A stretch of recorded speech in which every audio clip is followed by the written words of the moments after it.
আজকে মা রান্না করেছিল দই পনির। তার জন্য প্রথমেই পনিরগুলোকে আমরা টুকরো করে কেটে নিয়েছি।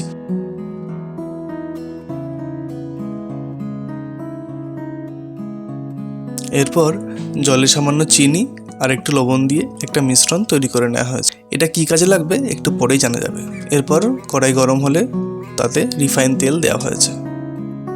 তারপর একে একে পনিরের টুকরোগুলোকে তেলে ছেটে দেওয়া হলো।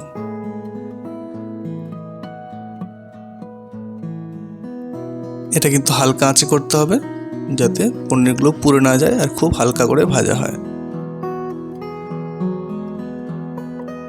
হালকা ভাজা হয়ে গেলে ওই যে জলের মিশ্রণটি তার মধ্যে পনিরগুলোকে একে একে দিয়ে দিতে হবে। এতে পনিরের ভিতরে লবণ আর চিনিটা খুব সুন্দরভাবে ঢুকে যাবে আর পনিরগুলো খেতেও খুব সফট হবে। কিছুটা কিশমিশ ভিজিয়ে রাখা হয়েছে।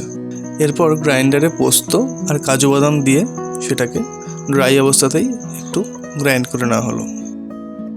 তারপর এর মধ্যে ভেজানো কিশমিশ আর দই দিয়ে আবার গ্রাইন্ড করা হলো।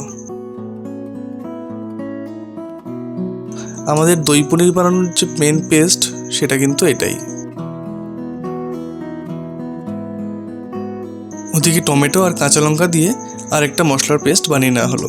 এবার ফোড়নের জন্য খুব সামান্য একটু কালো জিরে দেওয়া হলো। এরপর দুটো শুকনো লঙ্কা আর দুটো তেজপাতা দেওয়া হলো। এরপর টমেটো আর কাঁচা লঙ্কার পেস্টটা দিয়ে ভালো করে নাড়াচাড়া করে নেওয়া হলো।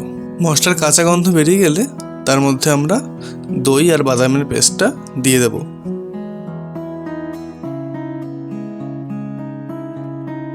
কিছুক্ষণ রান্না করার পরে এর মধ্যে উষ্ণ গরম জল অ্যাড করতে হবে। এরপর ভালো করে মিশিয়ে নেওয়া হচ্ছে।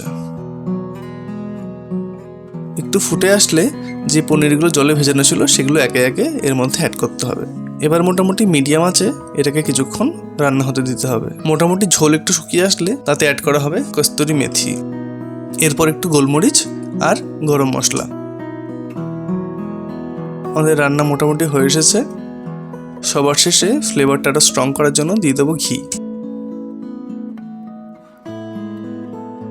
ব্যাস, আমাদের রান্না কিন্তু কমপ্লিট। এরপর সার্ভ করে নেওয়ার পালা।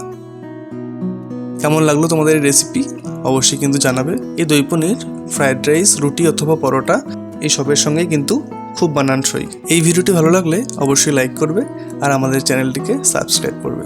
Thank you.